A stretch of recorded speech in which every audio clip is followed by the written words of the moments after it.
showing out, making moves, no doubt. FFA pride, it's what we're all about. From classroom dreams to real world flair, we got the stories you won't find anywhere. Beyond the jacket where the stories unfold, voices of the future, fearless and bold. Tune in now, let the passion ignite. It's more than a jacket, it's a way of life.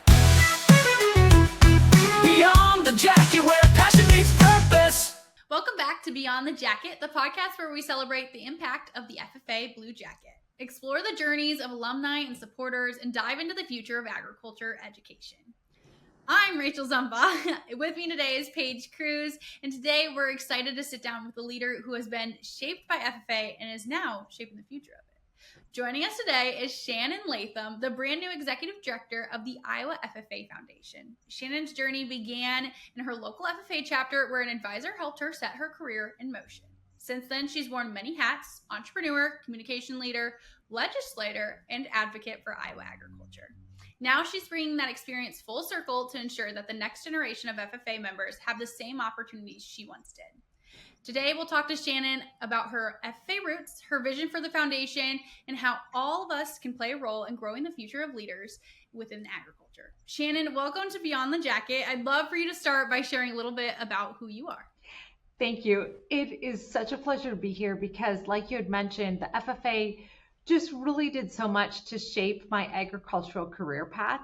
So when I was a junior in high school, FFA finally came to our high school. So I was a charter member of the North Butler FFA, and it was really my dad who encouraged me to join. So my dad had been an FFA member. He said FFA did so much for him. He learned a lot. It allowed him to travel to places he would have never ever gone before. And so, so a big shout out to my dad for really encouraging me to become involved.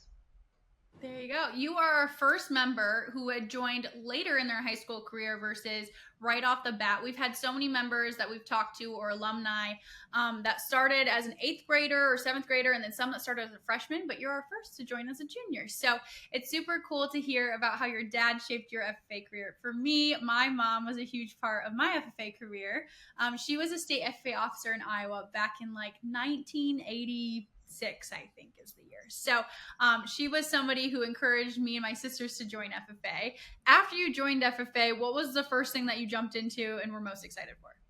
So the first thing I jumped into were the career development events, and I wanted to do public, I think it was called public policy, and I ended up doing job interview. So, again, it was a good thing that my ag advisor really directed me down that path, because the whole resume, putting together a resume, doing the mock interviews, that was something that obviously I was able to use. So at that time, I was interested in becoming a veterinarian. So I remember that was the job that I applied for, was I think to be a vet assistant. And even though that's not the path that I pursued, at least I went into agriculture, majored in agriculture at Iowa State. But again, that was the first career development event that I participated in.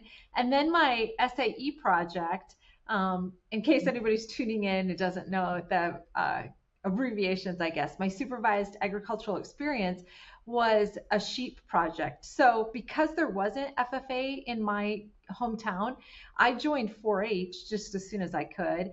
And I was lucky enough to be able to join 4-H at age 8 because I turned 9 before the county fair. So I really got a bonus year. And so I had already had a 4-H project underway for sheep. So I was able to set aside separate ewes.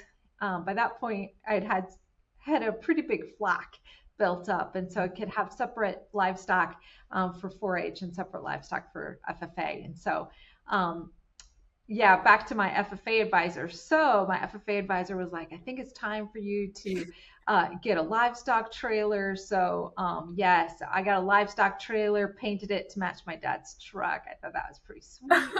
Wait, that's so fun. Yeah.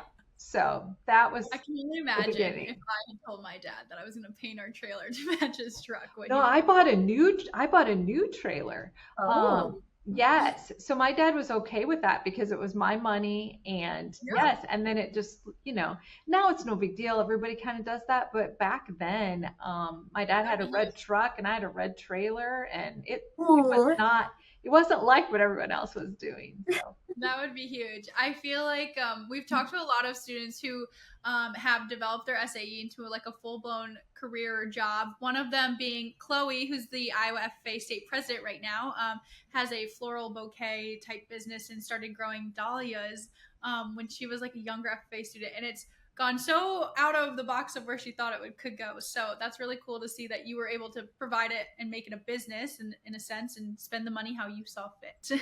Absolutely. I think that's so fun that your dad lets you have fun with it and paint your trailer, and then all of those different soft skills you learned, especially like with the interviews and then working into animal livestock production.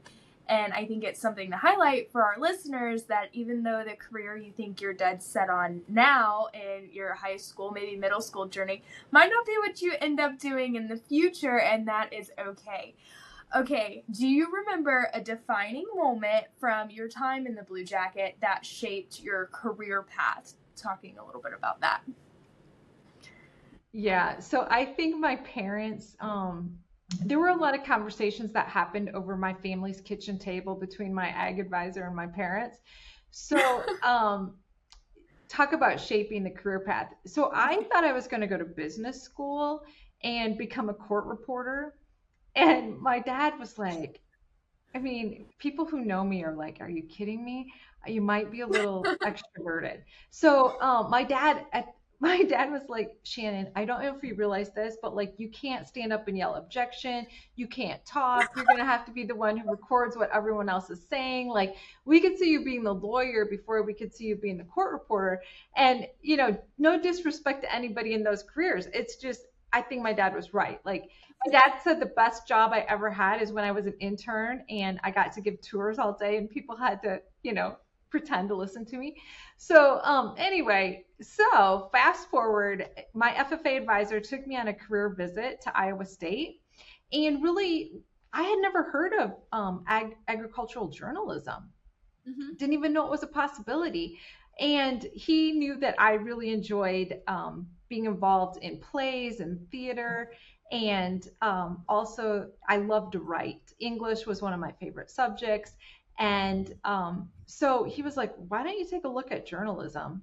And so that's what I did. I did ag journalism. He helped introduce me to the Agriculturalist magazine, which was on campus at the time. I went on to become the editor of it. And then the only thing I changed is I had gone to Washington, D.C. and had a chance to visit Senator Grassley's office. And that was a really life-changing day. And I ended up adding a second major. So then I think now it might be called rural policy, but at the time it was called public service and administration and agriculture. So I just picked up that second major because, why not double major? And so I was able to make it out with my double major in 4 years, and both of them have served me well. So throughout my 30-some year career, I've been able to really participate in both public affairs and public relations. That's so exciting. Sorry, Rachel. Set your career in motion. Your ag teacher took you on a tour and then boom, your whole life unfolds. Like Rachel is an ag comm major and I'm currently in college at the University of Florida becoming an ag communications major. So I guess we all have that in common. That's super exciting. Rachel, and it's really versatile. It's just a really versatile career.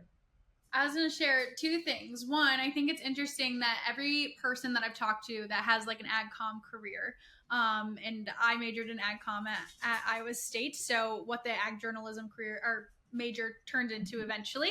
But everybody has that like one domino effect that kind of led them down this path. So for me, I originally wanted to be like a dermatologist and go to the University of Minnesota, and I was like, yes. And then I learned what a page at the Capitol did. And so I became a page at the Capitol when my dad was a state representative and really enjoyed that experience. And then I ran for state FFA office and got that, which led me to Iowa State. And I was like, I don't know what major to choose. And people were like, you talk a lot, Rachel. You should probably just do communications. But obviously that tie to agriculture is super strong. So having that major there is phenomenal. But I want to talk a little bit about, so you chose this major and you were like, after you graduated, how did you jumpstart your career? Because ag or policy in itself is one thing, but ag policy is such a different thing. So I want to know from the start, you were like, I'm going to jump into what next? Right. So I remember being interviewed by Iowa Farmer Today because I'd gotten a scholarship. And the reporter said, what is your dream career? And I was like, well, really, I am open to what the opportunities are that can present themselves, right? So, and I really think in ag journalism or ag communications, oftentimes if you want to work at an ad agency or a marketing firm, they don't know if they're going to have a position open. It's not like, some of the other bigger corporations where they can plan it out ahead of time. And so I really didn't know. I didn't know what the opportunities were going to be. So what I did is I just did some old-fashioned networking, and I sent out letters and resumes to everyone who I'd ever gotten a scholarship from. So that's where I began.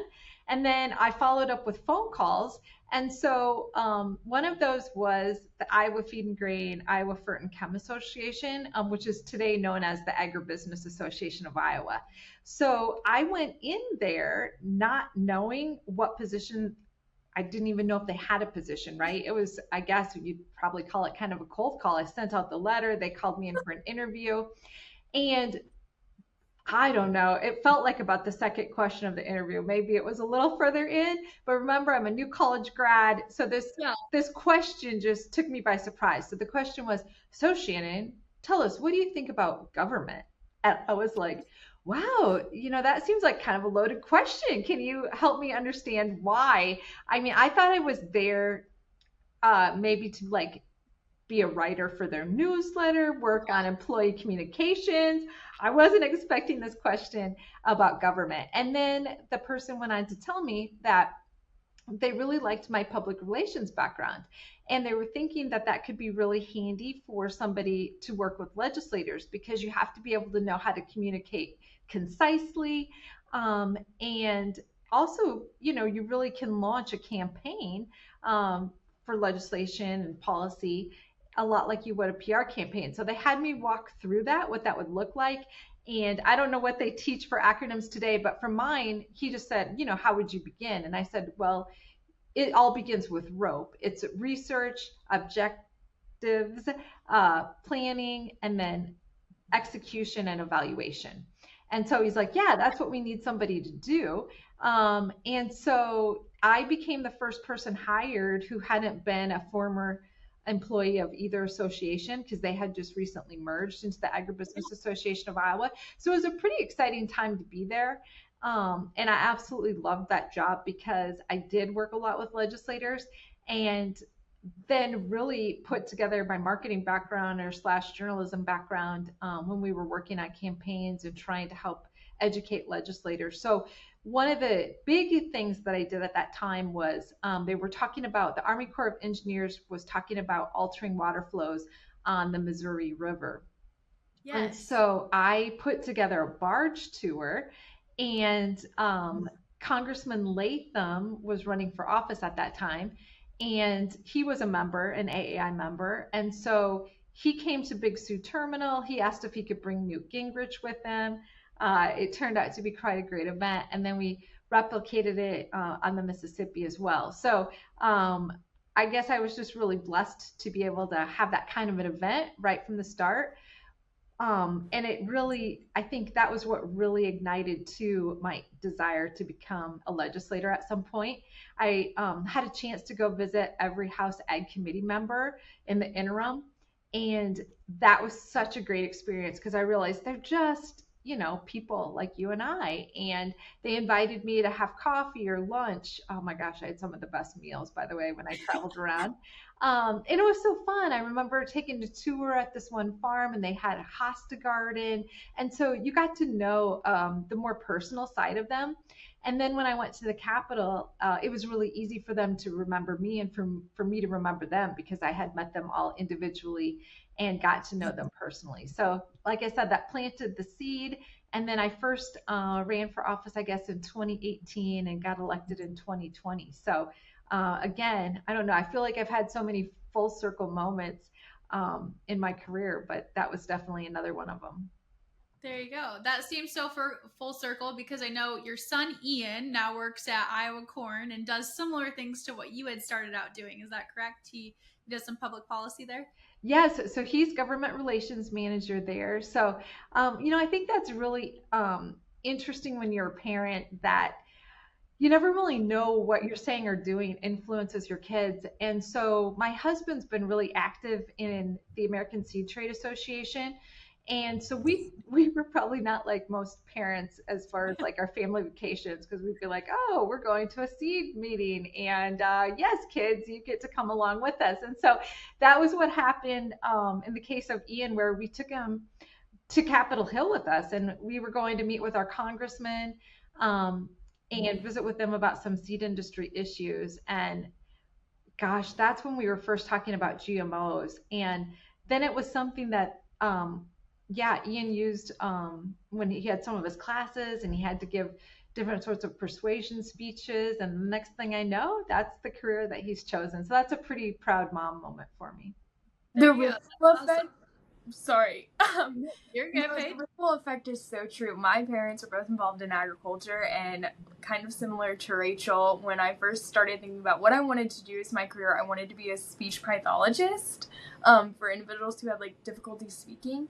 But those roundtable dinner conversations, or even traveling on business trips with my parents to the Capitol and advocating for our beef industry here in Florida, it's definitely shaped my future career. So there's definitely an impact of watching your parents and things that they do that influence you, and hopefully you get to follow in their footsteps.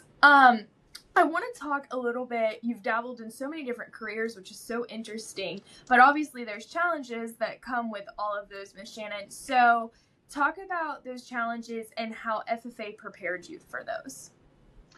Well, I believe one of the things we learn in FFA is, ability to adapt to change, also meeting people, getting outside your comfort zone. I think it's actually a real advantage for those of us who grew up in some small communities because a lot of times we get in our comfort zone. We've known those same friends from kindergarten, maybe now preschool on, right?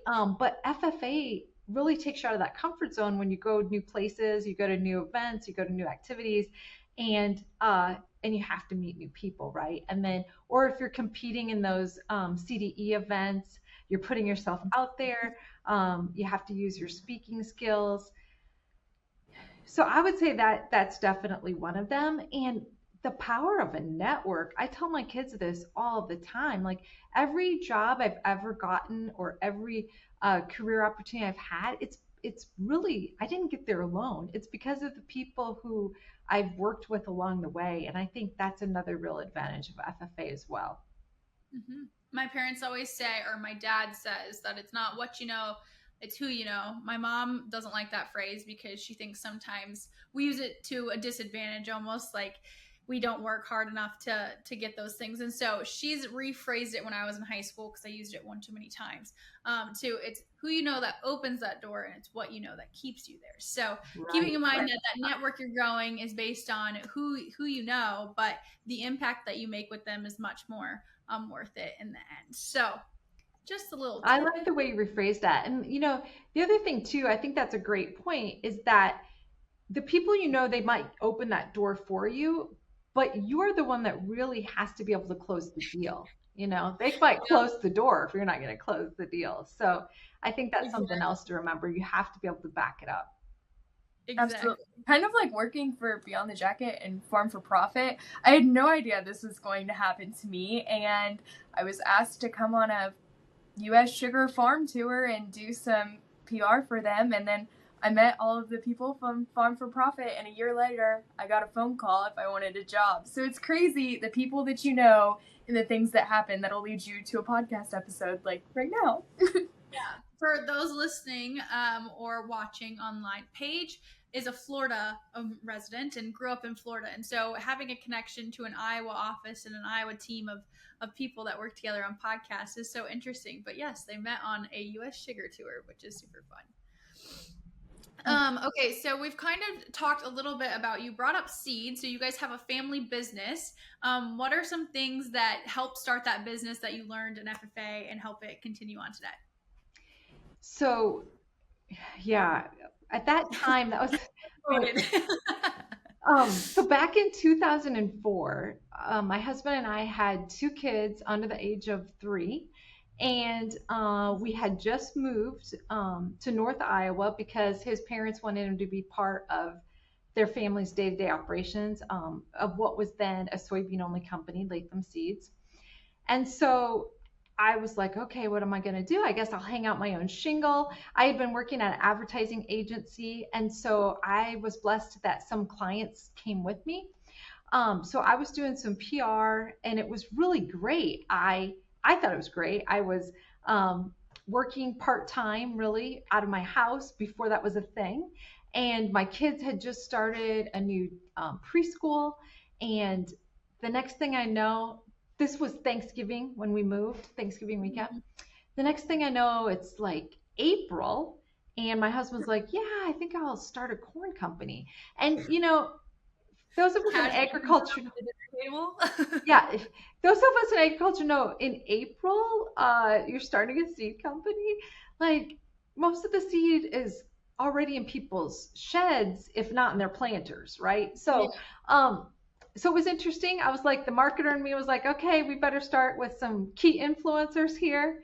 And part of that wasn't his fault. We had to wait for our license to come through, and that just so happened to be when our license got approved. So we made lemonade out of lemons. We got on some key farms in year one. I think our entire marketing budget was like $100, and that was just for photocopies.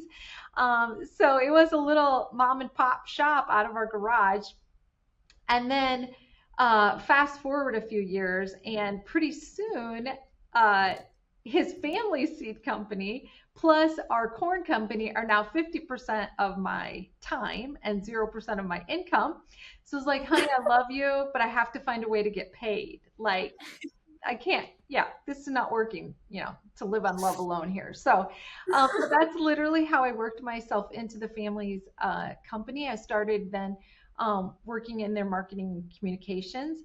And then after 5 years of John and I working full time outside the company and then moonlighting the corn business, we were finally in a position where we were able to purchase the family's soybean company and also my brother-in-law, Chris. And so, at that time in 2009, Latham Seeds and Latham High Tech Hybrids came together, and that's where we came up with the name Latham High Tech Seeds.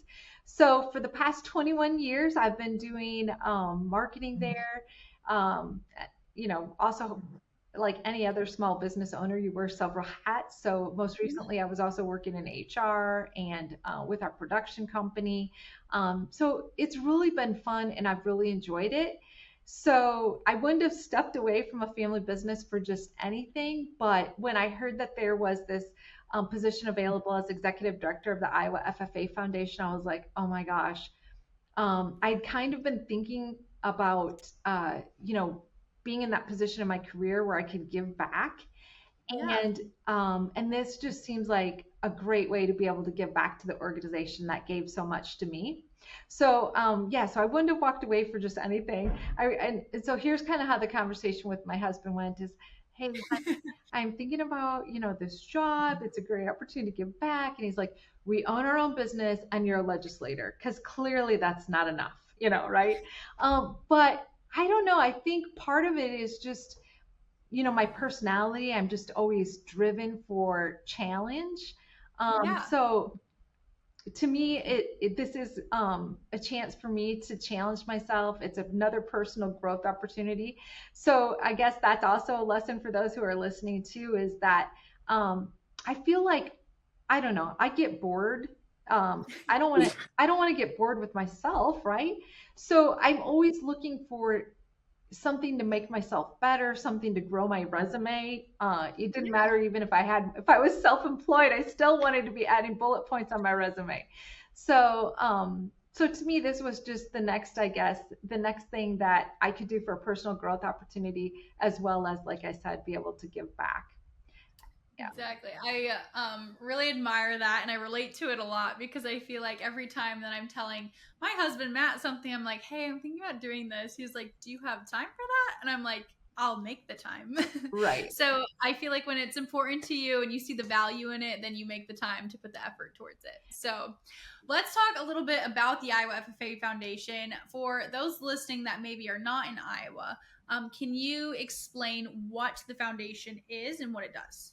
So the Iowa FFA Foundation is really the fundraising arm. So it helps raise money that funds scholarships, professional development, all sorts of programming for all of Team Ag Ed. And so that is, most people are familiar with the Blue Jackets, which here in Iowa is known as the Iowa FFA Association.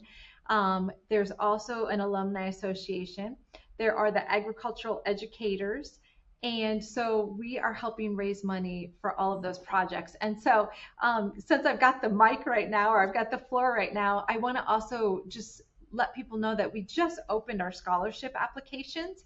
And so I got to look real quick here.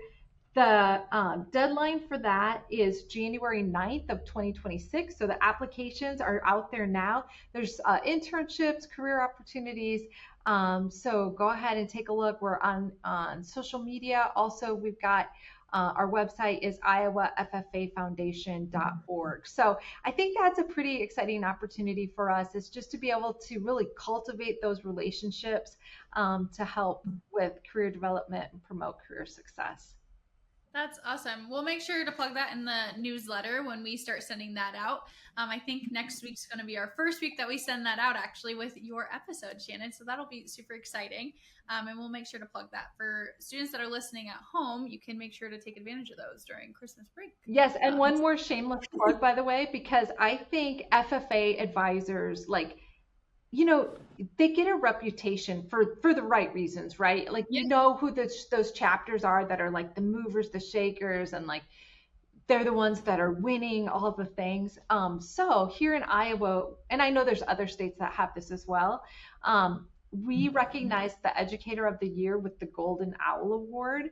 And so those applications are also open right now too. So if you have a special advisor, it doesn't matter if you're an alumni, you can go ahead and nominate that person now as well.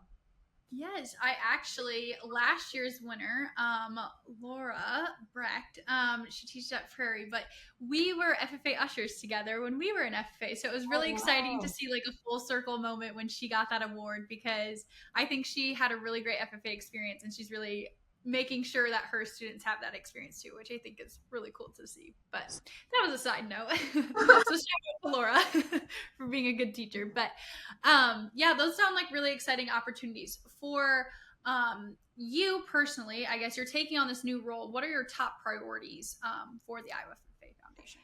Yeah, so I am really looking forward to connecting with people that I haven't touched base with. So it was really fun since my news release went live announcing that I became executive director. I started getting direct messages from some people that I went to FFA officer camp when I was in high school. So how fun is that? Today I ran into somebody who I hadn't seen since college, which is, wasn't just yesterday when I graduated from there. So I think it's going to be really fun reconnecting with people that I haven't seen in years, but are still part of the agriculture industry, as well as meeting new people. I mean, I think no matter what I've done, whether it's been be state legislator or with Latham Seeds going around meeting farmers across the Midwest, I just love meeting people. So I'm looking forward to forging some new relationships for the FFA Foundation. And I also think, FFA alumni, people like us who kind of grew up wearing that blue jacket, like we have learned so many skills that make us be good employees. And so I think we can also tap out to some resources that we haven't in the past, of just people who could benefit from hiring FFA students. And so I don't know, I'm looking forward. I love to challenge the status quo, and I love to think about things a little bit differently. And so I don't know what that's going to look like yet, right? Since this is like literally my first week in the job, but I'm looking forward to just coming up with some of those ideas. And I have a great team to work with here. So I'm looking forward to really building on the partnerships here with everyone who represents Team Ag Ed. I'm still trying to make my rounds and introduce myself to all of the people in the different respective organizations. I know I have a great board to work with, and it's really, it's just so heartwarming to know that there's all these people that are surrounding me, and we're all here to work toward a common goal of just raising additional money so we can create more opportunities through scholarships, internships, development opportunities. Like I remember attending the Iowa FFA Leadership Conference when I was in high school, and you'd listen to some of the state officers, you'd listen to the keynote speakers, and you would just leave the session so inspired, right? I'm just really looking forward to being back a part of that, where that energy is just so contagious. Yeah. We always I can say, sorry, Rachel. We always say in Florida that when you go to state convention or COLT or any of the leadership opportunities here, that your tank gets refueled. By the end of the year, you're kind of burnt, you're tired, you're ready for summer, but our state convention is in June. So for 1 week in June, you get to have the most amazing week of your life, meeting with the most amazing people that are empowered to make a difference in our industry and FFA, and it refuels your tank, and you're fired up and you're ready to make change and make a difference in the association or in your industry. You talked about opportunities within your career. What are the biggest opportunities for agriculture education and FFA in Iowa right now? Oh my gosh, the biggest opportunities right now. I'm not sure I have a really great answer to that, Paige. I just think opportunities are what you make of them, honestly. Absolutely. Yeah, and I think a lot of times when people work together, it might even be better than what you thought it was going to be. So I don't know just the one thing, honestly. That's a tough one. Yeah, This is a tough one. Yeah, I feel like that one you maybe should send to me in advance. No, I'm just kidding. Yeah. Sorry about You know that. what's going to happen when we get done with today's podcast? I'm going to be driving. I have a friend who's a female farmer. In fact, April. yes. I was Yes. going to say, in fact, you probably know her. So for those listening, I will link this in the caption, but we had April on the Farm for Profit podcast at Tech Hub Live. But I've always known who April is because I used to work at Iowa Corn actually before Ian worked there. But and April was one of those people that everybody kind of knew of, but I never had a conversation with her. And so I had to do a pre-interview before her interview with her. And she's like, I don't even know why you're making me do this. I'm a personality, just let me do it. And I was like, I loved it. I was like, this woman is amazing. So Paige, for your background and for those listening, she is a female farmer. She does everything. But she doesn't like to be referred to as a female farmer because she's just a farmer. And I think that is the most impactful part of her message. But something you do with her, Shannon, is you guys do combine karaoke every year. Right. Oh my gosh, I love that. That sounds Yes. so much fun. It is super fun. I really can't sing, but the good news is, you put enough ladies in the cab and it just doesn't matter. You just have a good time. And I mean, it's a guaranteed good time. In fact, I was doing another interview today, and the reporter's like, hey, Shannon, when is Combine Karaoke? I'm like, it's tonight. Oh my gosh, I'm so excited. So, okay. You have to reshare on our page so everybody can see it and hear your lovely voices. But it's 4 of you, right, that do it? Yes. Yeah. Okay. Well, I can't carry a tune in a bucket, but I definitely need to see this because, oh my gosh, it just sounds like the most fun ever. My mom always says when we're riding around, on our side-by-side checking pastures and stuff, and I'll be playing music, singing along on the radio, she's like, you're gonna scare away all the wildlife, but the cows like the music. I'm like, I'm singing for the cows. You're fine. There you go. Okay, back to what we're here for, which is talking about the Iowa FFA Foundation instead of Combine Karaoke, even though I'm obsessed with it. But what is a piece of advice that you would give to alumni or community members who want to support their local FFA chapter, but don't really know where to start? Yeah, so I think that's a great place to begin with the Iowa FFA Foundation. So we can help connect you with your local chapter. We can also help you understand there's just so many different giving opportunities. And before when we were talking about different proficiencies, there's just different ways that if people are interested in I don't know, like beef or I don't know, eggs, something specific, we can help tailor your gift that way as well. But whether it is yeah, whether it's a memorial or an honorarium, there's just so many ways that you can honor your loved ones as well through the Iowa FFA Foundation. There you go. I feel like one of the ways, like I personally am not at the point that I can financially give to Iowa FFA, but one way that I can give is my time. And so I always try to go back and judge things or ask our local chapter if they need help with preparing for contests as well. So I'm sure the Iowa FFA Foundation would love to connect you with those people too. Yes, Absolutely. great. Before we wrap up, Ms. Shannon, I want to know what your favorite FFA memory is, because I know Rachel and I have some very fond ones, whether they make us giggle or want to go back and zip up a blue jacket. What's your favorite blue jacket memory? Yeah, so the first time I went to National FFA Convention, I had never been to Kansas City before, and I'd never been to the American Royal. So for me to be, I love rodeos, and that was definitely a highlight for me. That's very exciting. Now it's in Indianapolis, correct? Yeah, and also in a connection with that, again, my FFA advisor looking out for me. The other really cool thing is the National Farm Broadcasters Association was doing their annual meeting in Kansas City, and so I got to go into their meeting, and I just remember thinking, oh my gosh, I'd never been to such a fancy meeting before.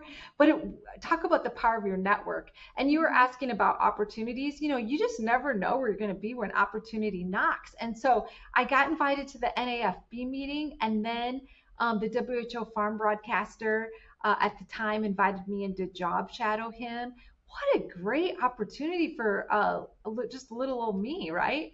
And so I got to take him up on that and go into the studio. And yeah, again, that was another one of those life-changing moments where I was like, this is really cool. I decided that I should probably go into print so that I could edit myself instead of be a farm broadcaster and just just have to talk in front of a live microphone all the time. But sometimes the most important thing is to also know where your strengths don't lie. So my strengths did not lie necessarily in live radio, but how fun to be able to experience it. There you go. Good thing this is recorded. I was going to add, I remember when I was a state FFA officer, the Iowa FFA Foundation took us to a bunch of different offices. We had like a week-long tour road trip type thing. And we went to a bunch of different places and businesses that had donated money to the state leadership conference. And so that is where I first got introduced to Iowa Corn, actually. So very interesting. I just thought of that right now because I ended up interning with them, which led to a job there and now where I am today. So super small world, I feel like. Well, right, because again, you just never know where you're going to be, where opportunity presents itself. Yeah, I forgot about that until right now that they took us there. But was super fun at the time because I was like, I've never been in half of these businesses or knew what they did. I remember we went to Rabo Bank and I was like, I don't know what they do. And so they shared with us what they did. They gave us a tour of the office and it was super fun. But okay, what are 3 words to describe what FFA means to you? I think inspire, empower, and collaborate. Ooh, that's a good one. I like it. And if you weren't working in ag, what would you be doing today? I have always wanted to work in ag. No matter what, I don't know how many careers are related to agriculture, but so many of them, right? So even if I wasn't in communications, I would somehow still be doing something in agriculture. Just because I feel like you go down that vet route that you were talking about at the beginning. I don't know. I don't know what it would be, but it would definitely be something still related. I feel like even if it's I would love to be like an ambassador for the state of Iowa or for Iowa agriculture. And when groups come in and you help set up the tours, and kind of like Rachel, what you were talking about for FFA officers, line up the tours and take them around. I think that would be super cool to do that for international visitors. In fact, one of the jobs I had was I interned at Pioneer and in guest services, I think it was. And I gave tours all day long to groups from a lot of groups from Argentina, Chile. It was just so fun to share that and then learn from them as well. I've always wanted to be in agriculture. And I wanted to say too, when I was in FFA, I remember my grandpa saying to me, you know, Shannon, I know that you love farming, but if you want to be a farmer, you probably better marry one. And he didn't mean anything bad about it, right? It was just a sign of the times. But that reminded me of, you know, my friend April, because she went home to provide the sweat equity, and her grandpa really embraced her. And she was saying, you know, she doesn't like to be referred to as a female farmer because she's a farmer. And, you know, God bless my dad. That's how things were at our house. We didn't have girl chores and boy chores. We had chores, right? And I really think one of the reasons that I have been successful is that I don't worry about if it's I just don't worry about it. Like, I don't put a label on it. I've never expected to get things because I was female or not get things because I was female. Either way, it's like, I want to get the job because I'm the best person for the job, right? And so I credit my parents for that as well. My mom was raised on a farm. She could do anything. When I had a pumpkin patch one year, my mom and I had to plant my crop myself, or ourselves. So we had to figure out the planter. You know, I just think there's this can-do attitude. So a really long answer to what would you do, but somehow I would find a way to stay related to agriculture because I've just met the best people through this industry. I think that's so impactful because I think that's the kind of the thing that combines all of us that are in FFA is that we just work hard. And so right now we're interviewing some candidates for a job, and every time I'm like, what do you initiate things? Like, do you just work hard? I just want to know. And so I think that's kind of what you're getting out there. It doesn't matter if you're, you know, whoever you are, as long as you get the job done. That's what's important. Yeah, exactly. And so one of my proud moments, it's not necessarily FFA related, but I was able to purchase my own little small farm, and I have my own little farm, my own little tiny farm tractor. And I was like, you know what? It's not a big farm and it's not a big tractor, but it's mine. And I really hope my grandpa gets a window from heaven so he could see that, you know, I did get the farm. And then also what was really a very, very fun surprise is my FFA advisor just showed up at my pumpkin patch unannounced with his wife. And it was just, oh my gosh, I'm like probably gonna need a Kleenex here just thinking about it. But it was just, I was just so proud that, I mean, how touching that he came to see my little pumpkin patch because he had to drive hours to get there. And it was just fun, I think, for him to see that, yeah, I did end up, all of these records that you have to keep and you wonder why you're keeping them, and all the hard work really turned out to be a way for me, one of the reasons I wanted that pumpkin patch was to really advocate for agriculture and help just the general community, you know, understand agriculture a little bit better. So it was a proud moment when he showed up. No, that's a very exciting moment. I remember, so last year I filed my first Schedule F, and I was so excited. I was like, this is the greatest thing ever. And I bought my first cow and all these things. And Matt, my husband, who's my husband now, at the time he wasn't, but he was like, why is this such a big deal? I was like, I don't know. I never thought that I could do that. Like, I was like, I never put myself in that box thinking that I was capable of that and doing these things on my own. And I am, and I'm just proud of myself. And that's a good moment. Okay. What is one piece of advice that you would offer to current FFA members besides networking? Because I feel like that's what you're going to say.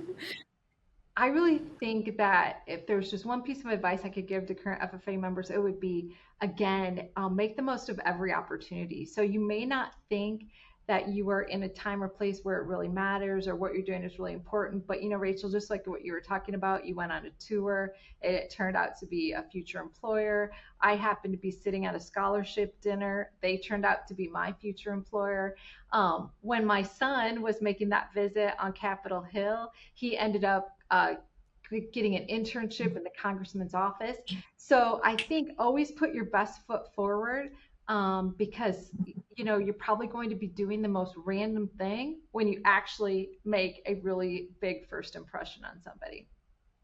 There you go. Absolutely. Paige, do you have anything to add?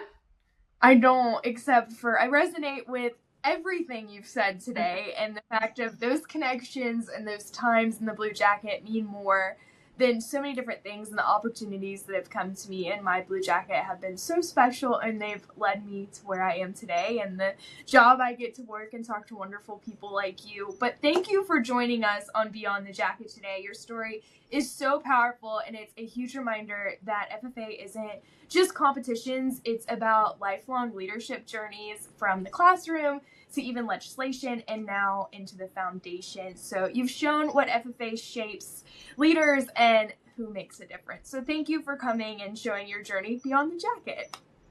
Shannon, do you have any lasting things that you want to share with our audience? No, I just, we were talking about proud mom moments earlier, and both of my kids had a chance to wear. Both of my kids wore the Blue Jacket too, and that was just something that also I was very proud of, because I knew it would do good things for them, but I needed them to choose it for themselves. And so I can't wait to see how FFA ends up shaping their careers. There you go. I feel like it already probably has. Right. They're probably using many of those skills today. We've talked a lot about soft skills in past episodes and those communication skills that FFA members learn. So to wrap up, I just want our listeners to know, if you want to learn more or get involved, you can visit the Iowa FFA Foundation at iowaffafoundation.org. Whether you're an alum, a parent, or simply a supporter of agriculture, your involvement helps ensure the future of FFA, not only in Iowa, but across the country. So that's it for today's episode of Beyond the Jacket. Be sure to follow the show, leave a review, and share the conversation with a fellow FFA supporter. Until next time, remember, the Blue Jacket is just the beginning.